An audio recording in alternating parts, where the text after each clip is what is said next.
ہر تکلیف سے حفاظت کے لیے نماز۔ امیر المؤمنین شیر خدا حیدر کرار سیدنا علی المرتضی کرم اللہ تعالی وجہ الکریم سے منقول ہے کہ جو شخص 2 رکعت نماز نفل پڑھے اور ہر سجدہ میں تسبیحات سبحان ربی الاعلیٰ کے بعد 3 بار یہ دعا پڑھے وہ ہر قسم کی تکلیف سے محفوظ رہے گا۔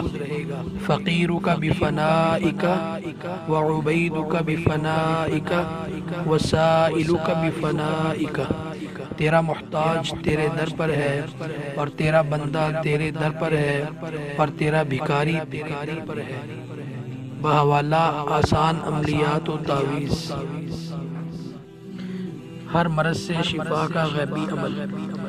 تفسیر حسینی میں نقل کیا گیا ہے کہ ایک بزرگ تھے جن کا نام محمد واسع رحمۃ اللہ علیہ تھا۔ ان کے کہیں درد ہوا، خادم کو حکم دیا کہ طبیب کو بلا کر لے آ۔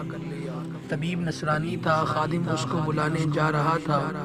راستہ میں سیدنا خضر علیہ السلام ملے۔ دریافت فرمایا کہ کہاں جا رہے ہو؟ عرض کیا کہ حضرت واسع کے درد ہے، طبیب کو بلانے جا رہا ہوں۔ فرمایا واپس جاؤ اور ان بزرگ سے میرا سلام کہنا اور کہہ دینا آپ کے لیے نصرانی طبیب سے علاج کرانا مناسب نہیں، اور یہ آیت پڑھ کر دم کر دیں۔ وَبِالْحَقِّ أَنزَلْنَاهُ وَبِالْحَقِّ نَزَلَ وَمَا أَرْسَلْنَاكَ إِلَّا مُبَشِّرًا وَنَذِيرًا۔